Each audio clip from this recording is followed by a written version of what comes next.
If you want to start and become consistent in any behavior, it all comes down to three things. And that is to start small, make it easier, and then celebrate small wins along the way.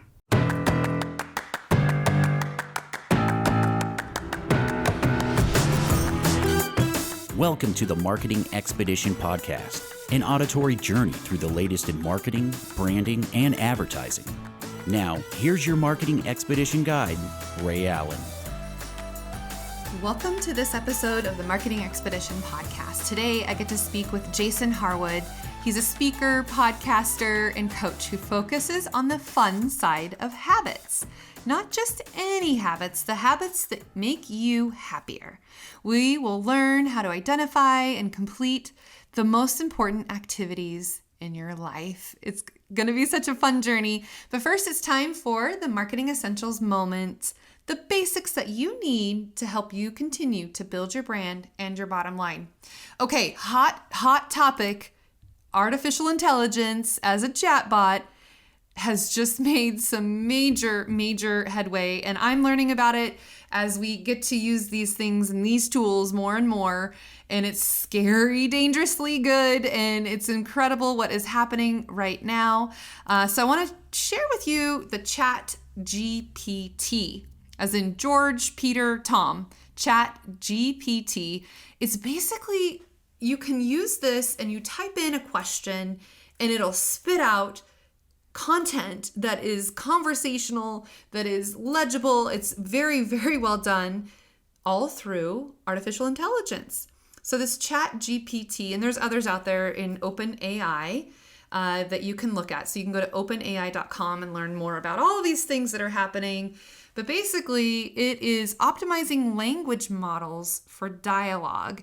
And what these wonderful geniuses have come up to do, and I don't know, well, it's debatable if it's wonderful, but we're gonna keep learning about it and seeing how it can be disruptive to our industry, to the academic industry. I mean, there's just so many things about this chat that it can do, but it interacts in a conversational way, and it's the dialogue, and it makes it a format that's possible for Chat-GPT to answer follow-up questions.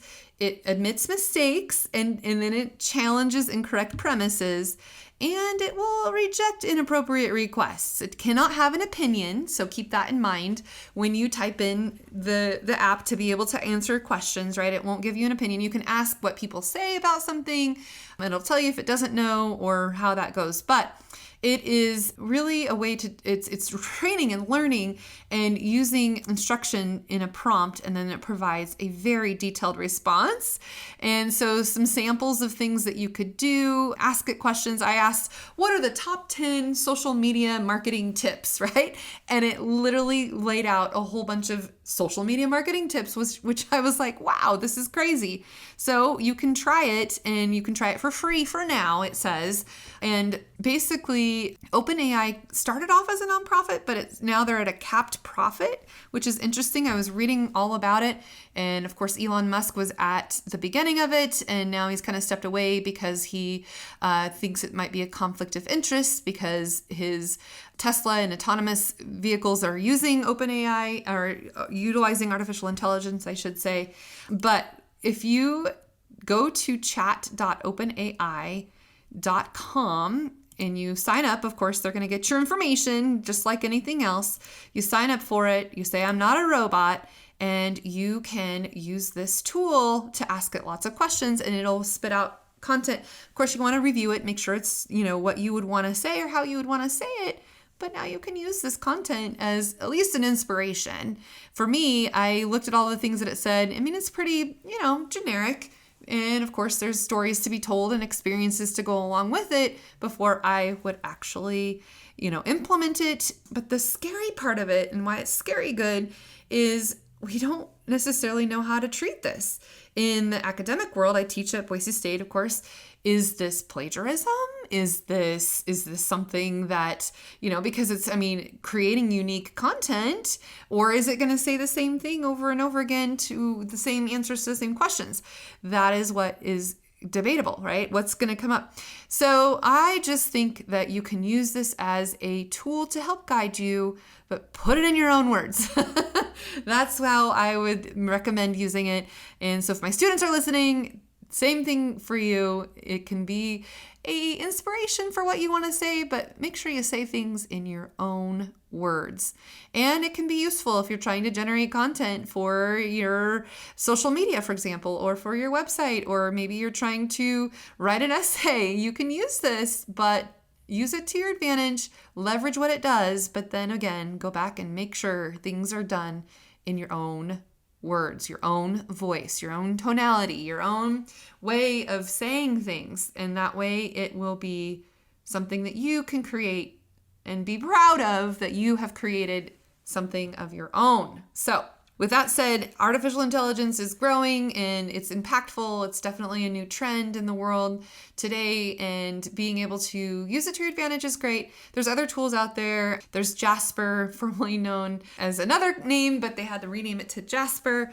But there's lots of tools out there now that you can use. And of course, artificial intelligence and machines talking back to us like Google or Siri or smart cars or refrigerators even talking and telling you that you're running low on something. It's just amazing how the world is using OpenAI or artificial intelligence and the ability and the capabilities that AI is evolving into. So how can you prepare your business and your world in the next decade using this tool, or even the next 90 days, if you will?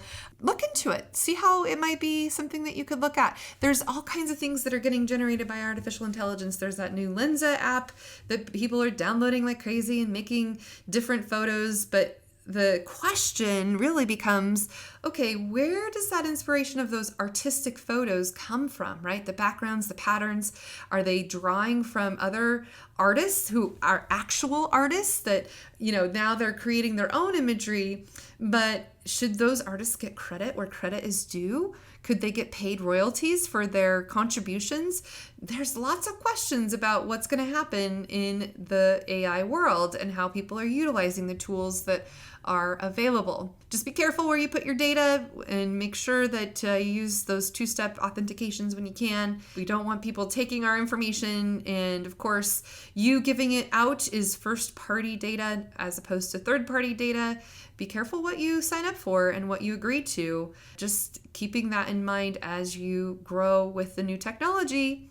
All right, and now it's time for our podcast with Jason. Enjoy.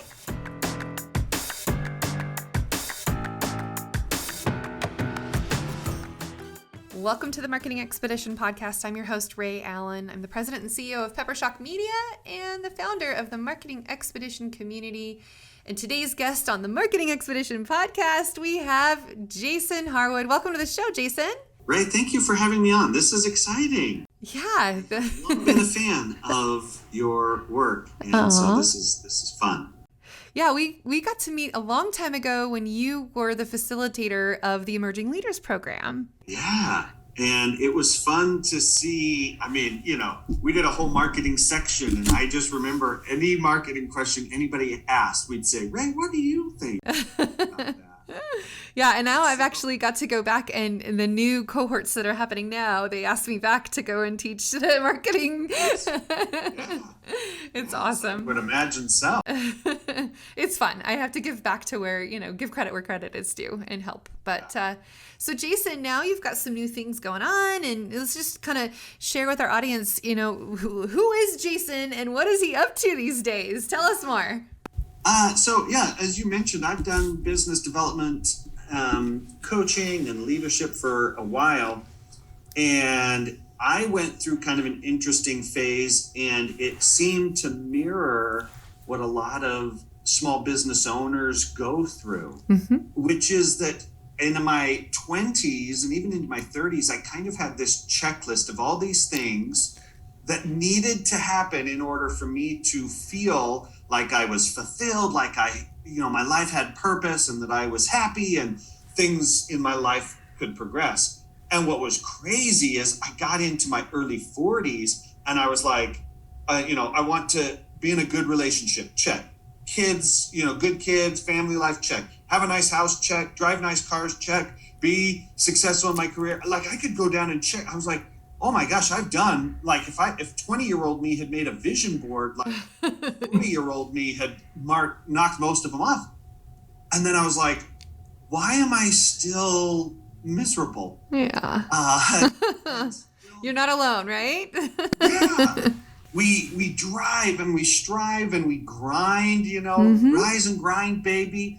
And we're so passionate and focused and intentional in so many of those areas. And so what I discovered is that so many small business owners go through a similar thing, because there tends to be kind of three levels. There's your business, and inside of your business is your craft, the thing that you are just exceptional at doing. And so many small business owners start a business because of the thing they can do like better than anybody.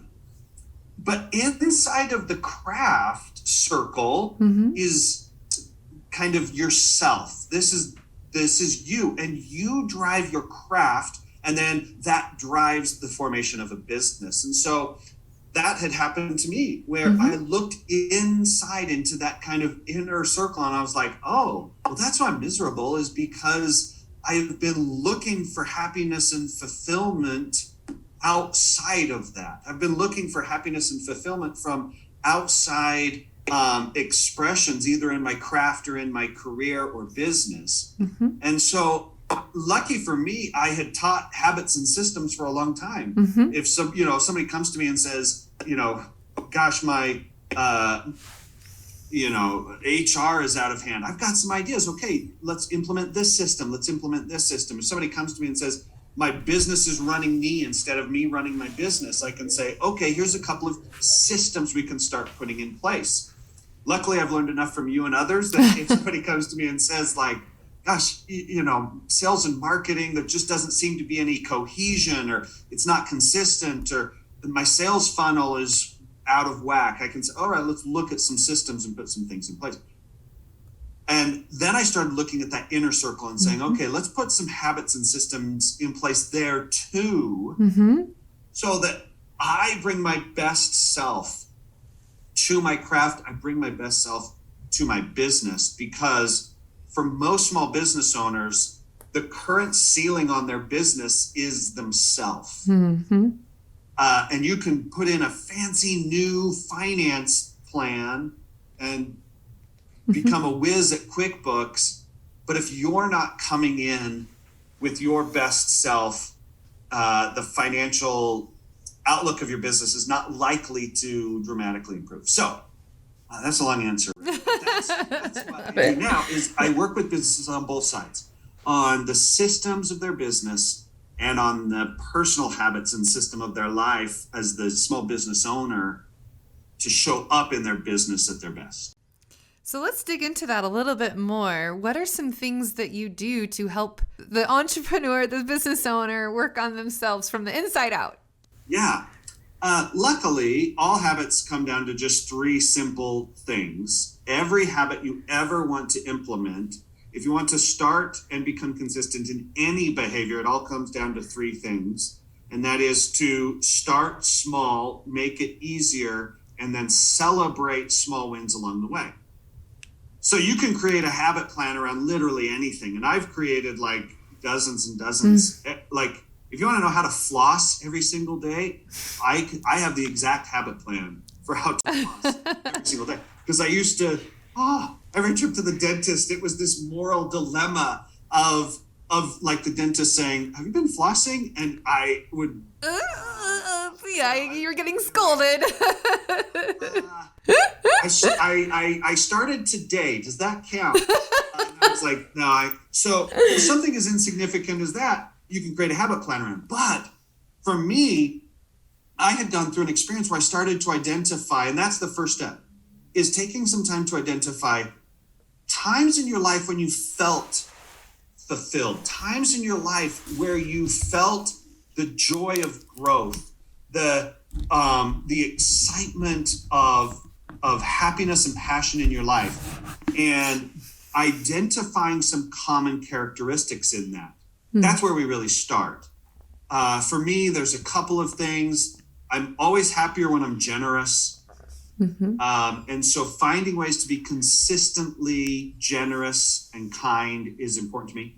I'm always happier when I'm learning And so finding ways to incorporate reading and learning into my day every single day helps me be happier. I am happier when I do some small, simple things around physical wellness and physical fitness. Mm-hmm. So I've incorporated some small habits there.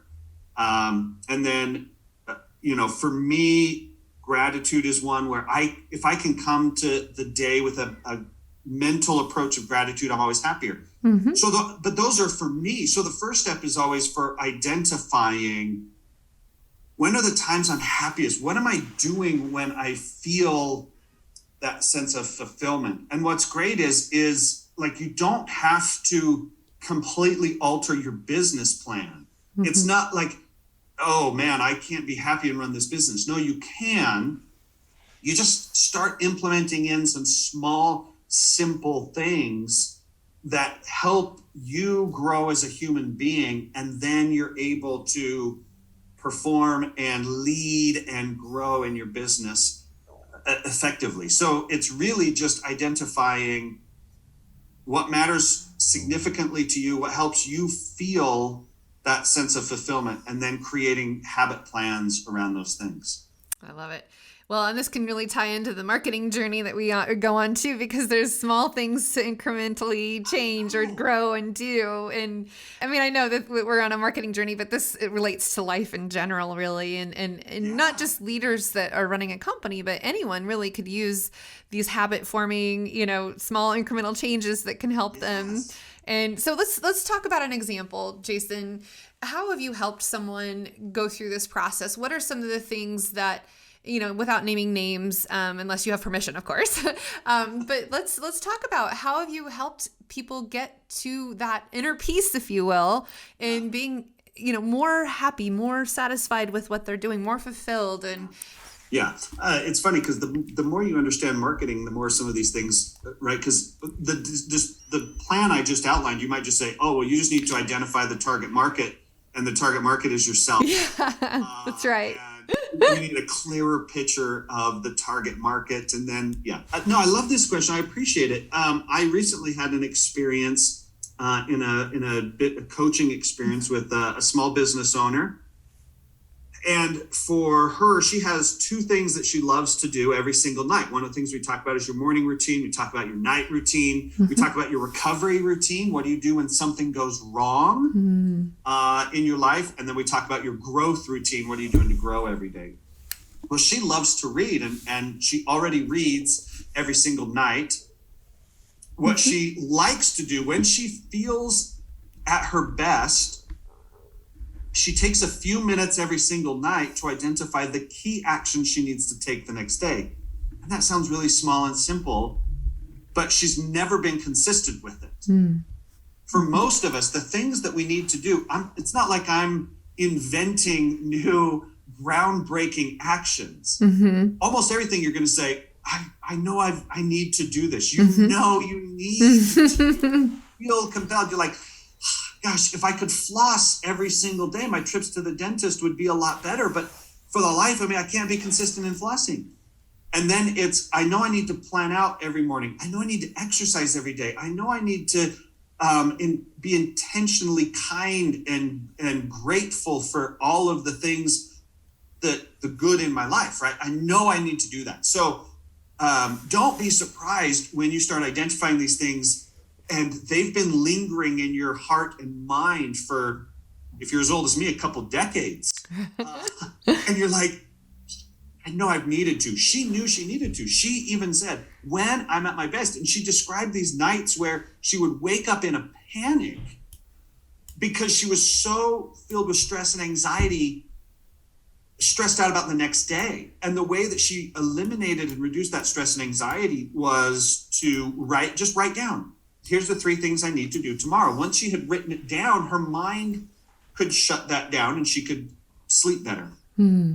And so I said, okay, well, this is simple. Okay, so writing down, having a good plan for the next day is important to her. What's the smallest thing you can do? Write down 3 things. Remember, I told you small, easy, and celebrate. Write down 3 things you're going to do the next day. Now, where we often fall into traps as being consistent with that. And so I said, here's the easiest way to be consistent with it. You already read every night. She told me that. Every night she goes up to bed and she likes to read for 20 or 30 minutes before going to bed. I said, all you have to do is take a notebook and a pen, put it right next to your book. Because you're already reading. This is, James Clear refers to this as habit stacking. You're already reading. So you take the thing you're already doing, you stack it on top of the thing you want to do. But most important in that is changing the environment. As soon as you want to change a behavior, change the environment. Your current environment dictates most of what you do. So if you're up in your bed reading, I knew this for me. If I was up in my bed reading and I finished reading and I set the book down and I'm like, I got to write down the 3 things I want to do tomorrow, but my notebook and pen are downstairs. The likelihood of me like getting out of bed, walking downstairs, getting my notebook, sitting down, I'm like, especially if it's cold. No one wants to get out of it and it's cold. About the 3 things I need to do. I'll write them down first thing in the morning. Well, if you change the environment, put your notebook and pen right there next to your bed, boom, you finish reading, boom, put down your book, grab your notebook, write down the 3 things that you need to do tomorrow. And then by making it small and changing the environment, she almost immediately dramatically impacted both the behavior and the consistency of the behavior. And the last one's kind of a fun thing. A lot of people kind of smile when we talk about this, and that's celebrating. But she writes down her 3 things, and I said, you got to celebrate it. You put down your book, you write down your 3 things, you set your notebook down, and just give yourself like a little fist pump, a little like pat on the back, a little, double flex or rock on, or, just something. That's actually physiological. It releases dopamine in your brain, which is the feel-good chemical. You've done a behavior, you celebrate, you feel good, and it communicates to your brain, hey, that's a good behavior, do that again. Yes! And now your brain starts actually strangely craving that behavior. That's one of the challenges of habit formation, is that you already have really ingrained habits that your brain is already driving you towards. And so anytime you go to change something, your brain's going to fight against you on that. When people say, I'm not very good at being consistent, I always tell them, yes, you are. You are incredibly good at consistency. What you're not good at is change. Humans are remarkable at their ability to do the same thing over and over again. Evolution taught us, I guess, that, if I do this, I know I'm going to live. If I change something, I might die. And so as soon as you start changing things, your brain will fight against you. You do a behavior, you celebrate it, you tell your brain, that's good. And your brain says, okay, do that again. So just in those small, simple things, she was able to almost immediately engage in a behavior that she knew would bring her just a small sense of like, okay, I got that written down. Now I can go to bed. And that brought her into a better state in running her business, helped her come to her business the next morning in a more powerful, confident way. And it was just a small, easy little thing. So don't fall into the trap of thinking you've got to do some big, huge thing you've never thought of before. My guess would be the thing you need to change, you've probably been thinking about changing it for a long time. And all you need to do is make it small and make it easy, and then celebrate it. And almost immediately you'll see dramatic improvement.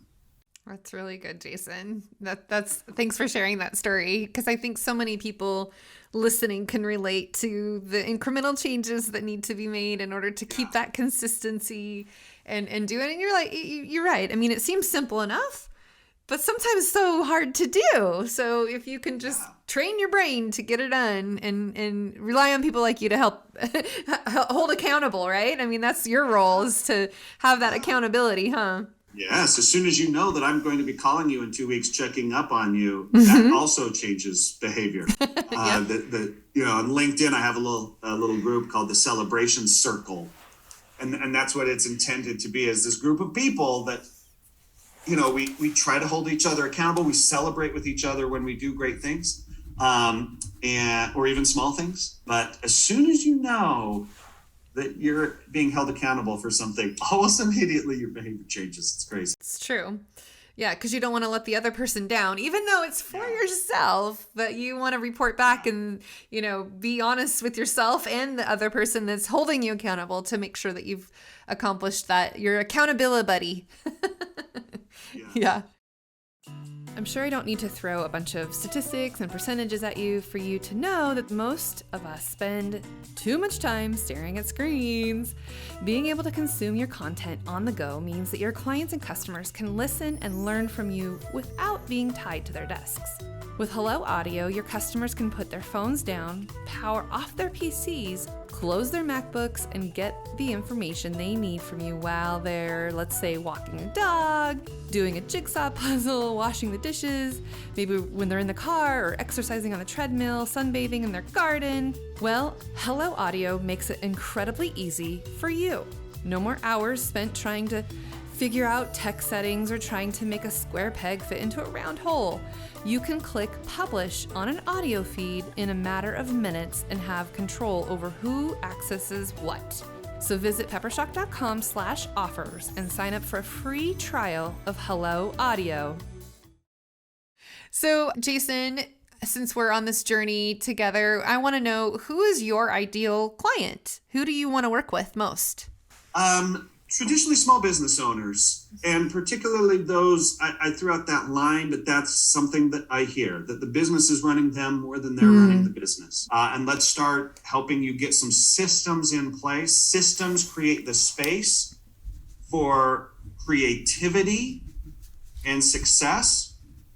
So let's start getting some systems in place in your business. And at the same time, let's start identifying some habits, because I want people to avoid what I went through, which was grind, and wake up in their mid-40s and be like, why am I so miserable? Mental health statistics around people in their middle ages is not good. And I think a lot of it is that we have misplaced our understanding of fulfillment and happiness. And we push for decades for something, we get it, and then we look around and go, like, wait, this is it? What's next? Or years, getting this. And now I'm no happier than I ever was. And in fact, maybe I was happier in the pursuit of it than in the attainment of it. So small business owners who want to create some systems in their business and some change in their life. You've probably cracked the code to what a midlife crisis really is, right? I would say I lived it. Some days I still feel like I'm living it. It hasn't gone away, this sense of like, wait a minute, like, is this okay? Like, I've reached this level of attainment in my life. Like, am I okay with this? Like, this is how big my impact is. This is how, this is what my career and business look like. Am I okay with that? And that fine line between like push versus just enjoy and live and celebrate the attainment just as much as the that's good. That's really good. So, okay, let's just back up a little bit, Jason, just so that people have a context of your experience and your background and some of the things that you've done. I know you've been, a trainer for a corporation and also, and then the emerging leaders with the SBA. Like, let's just give people kind of a brief history of where you got to where you are now. Yeah.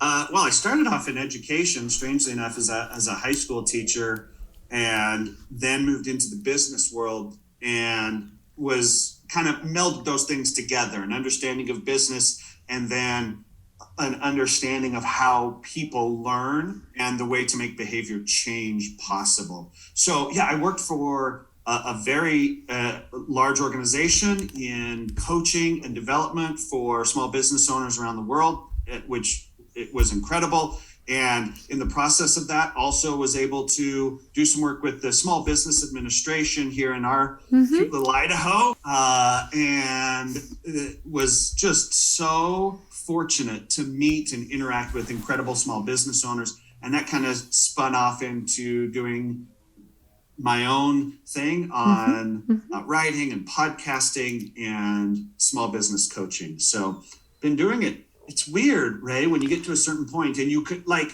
when you're in your 20s, you're all and 30s, you're always like trying to stretch the years, Yeah. you're like, I have more than 7 and then you get to a place where you're like, oh my gosh, I've been doing this for 20 years. Right. When you're younger, you're out to prove something, that you know what you're doing, and that you're the person that they should call on whatever it is that they need. And then you get to a certain point and you're like, I already know what I know, and I'm going to learn more, and I'm going to keep growing, but I'm not really going to care as much as what other people think or do. And at least that's my case. Like, I am just going to be who I am. That's it.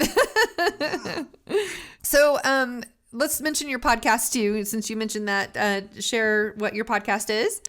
Yeah, it's called Happily Ever Habits, and primarily I do talk with small business owners, and I try to focus in around how we can make profits and create purpose in our life. It's an interview podcast primarily. Every once in a while I'll throw in just here's what I've been thinking about in the realm of habits and business development podcast, but primarily interview. Excellent. So who along the way has helped you get to this point and mentored you? I mean, you do this for other people, but what about you, Jason? What kind of, what resources or people or, things kind of got you inspired to do this? Yeah, I will say that's been just an incredible, consistent blessing in my life, is to have people who oftentimes believed or saw more in me than oftentimes what I believed or saw in myself. There's, one guy's name's Ralph Little. He's incredible. I was running the Emerging Leaders program here in Idaho. He ran it down out of Salt Lake City in Utah, and just, was incredible. Mm-hmm. And early on was like, man, when I thought I didn't know enough to coach someone who had been in business, was like, are you kidding? You probably know as much as they did. Yeah. Oh, really? Oh, yeah. So yeah, Ralph Little, huge. I had an early boss in my corporate career. His name was Bob Hipple, who kind of the same thing. Like, I was brand new in this company. I had just come from teaching. I did a presentation at the company, and he was like, man, we got to get you presenting more. And so Bob Hipple was just huge in that.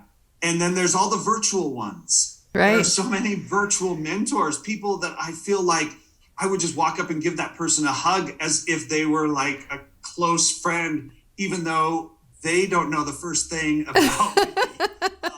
Yeah, that might be a little weird for them, but study. I've learned a lot from people like Gary Vaynerchuk, who is spectacular in your space. Gary V. John Maxwell, spectacular in the space of leadership development and business growth.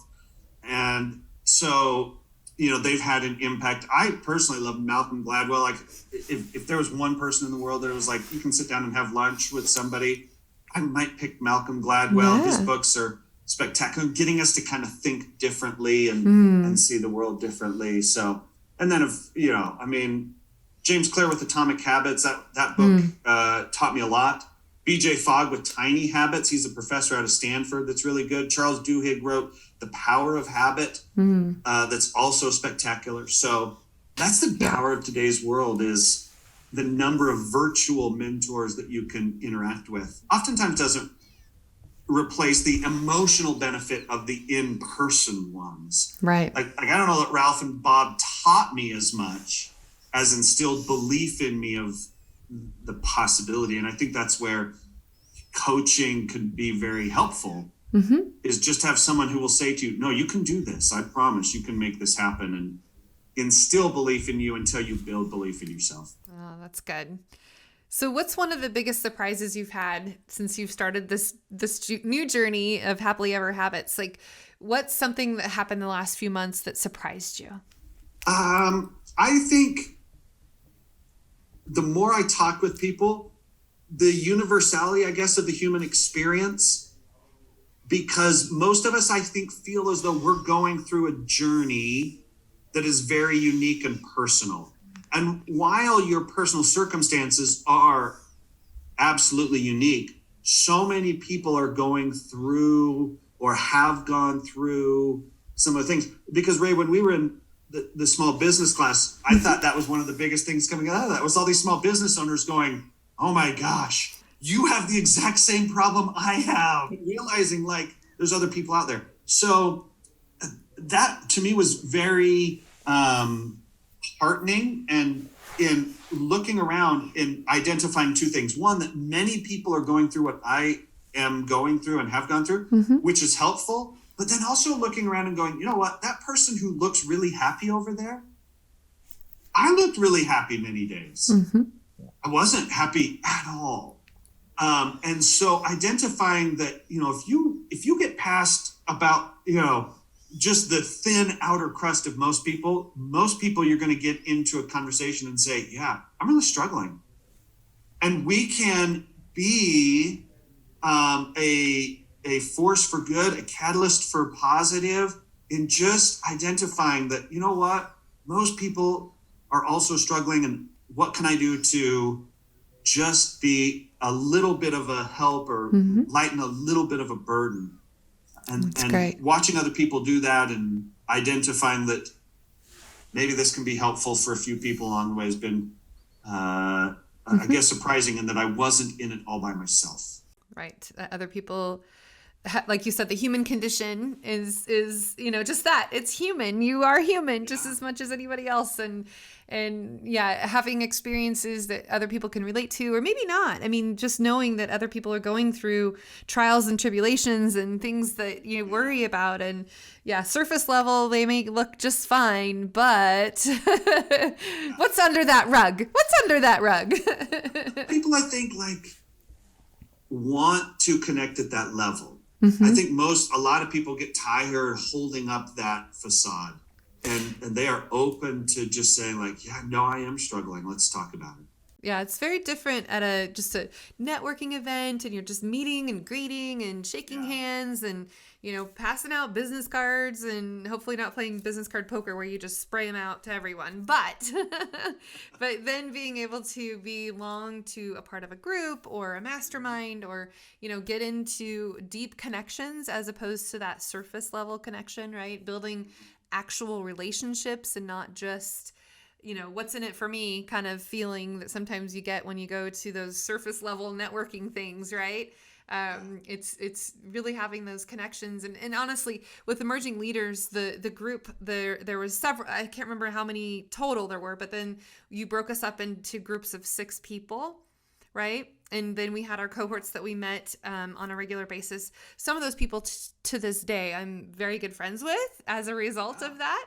And it's kind of like, you know, sometimes you don't talk to somebody for a while. You pick up the phone, you talk to them as if you had no time between, you know, the time that you just catch up, and you know, you can talk about the things that are a little deeper and more personal and more, you know, impactful, like you said, than being able to just have that surface level. And I think that definitely is a gift that was given to us as a result of this class that you got to put on and do, right? Because you did it for several years, right, Jason? Yeah, for about 7 years. The contracting changed and things, but yeah, it was great. Loved it. I think it's through great. COVID, where we were virtual, which was a whole different experience, but still good. Well, yeah, I'm glad that you were able to contribute and bring people together to do it. And it sounds like they're picking it back up again. I just spoke at their cohort this last time, a couple months ago, or I guess, I don't know how long ago, about a month ago. About marketing, of course, but I think I did share that story with them too. It's like, these are the people that you're going to be friends with forever. If you don't watch out, you better watch out, because pick who you're going to be, you're in your groups with, because it matters. It means something. And that way you don't have to go through the journey alone. And like you said, you can relate to others and have that, what's the word? I guess camaraderie together, and, you know, those trials together that you go through. But so Jason, where do you see yourself in a couple of years from now? Where are you wanting to take the happily ever after habits? Where do you want to go and grow from here? Yeah, I always hope to. You always want to say, gosh, I want to help more people, right? I would love to have a full calendar full of small business owners that I have the opportunity to coach and help and work with, and then refining that, because I enjoy learning and growing. I'm excited that 2 years from now, the stories I'll be telling will be a little bit different, and I think my skill set will continue to improve, and I think that I'll be able to identify, oh, now this is a system that's working. The world is constantly changing. We're seeing new and different things. And so how do we adapt and continue to grow as human beings? So that would be my dream, is to have a whole collection full of small business owners that I'm helping and saying, all right, what are you working on? How are you growing now? Let's talk about where you're at in your journey and how you're going to continue to be intentional about your personal growth and happiness as you grow your business. Absolutely. So that's a wonderful goal. Yeah. Message me. Yeah. I mean, and let's talk about that. If people are interested in working with you in some way or another, how do they reach out to you? The best way is website, thejasonharwood.com. Turns out jasonharwood.com was taken by like a real estate agent. So okay. No. It's the Jason Harwood. And Instagram as well, and Facebook. So you can find me on social media or just go there and there's a free habit guide at thejasonharwood.com that walks you through identifying some of your core character traits you want to work on, and then creating a habit plan for it. It's more on the personal side. If you need some help in business systems, we can do that as well. We've got a whole course around that. But yeah. And then go listen to the podcast, Happily Ever Habits. Happily Ever Habits. Yeah, it's fun. How often do you record, or how often do you post? Usually 2 episodes a week, as long as my production schedule stays consistent. Very good. Very good. That's great. Well, Jason, any final thoughts for our listeners as we wrap up today? I would just say identify an area where you want to grow. Pick the smallest possible thing you can do and just start small, making small improvements, and don't worry about trying to do some big, huge, miraculous thing. Big, huge, miraculous will come. But it's going to start small. So just start small. Excellent. Thank you so much, Jason. This has been great. And hopefully our listeners have picked up a few things from you, and we'll reach out to you to get those, those changes that need to be made to help them be happily ever after in habits.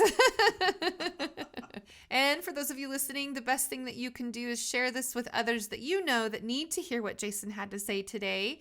And of course, if you really liked it, we would love for you to give us a review, because that's like gold to podcasters, right, Jason? Oh my gosh. Yeah. Rating and review. Yes, right. And if you care to share, please do. And we will see you next time on the Marketing Expedition podcast. Until then, everyone, enjoy your journey. Thanks for listening to the Marketing Expedition podcast. Want to continue the journey?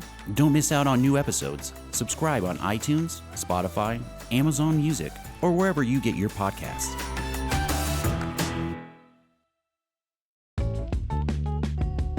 Wouldn't it be great if there was one place you can go to get all the latest information and tips about marketing and advertising? The Marketing Expedition community is that place. People like you gather in our online community to build relationships with others and find the latest marketing trends, tactics, tools, and technology. We help you build your brand and your bottom line. Start your adventure today.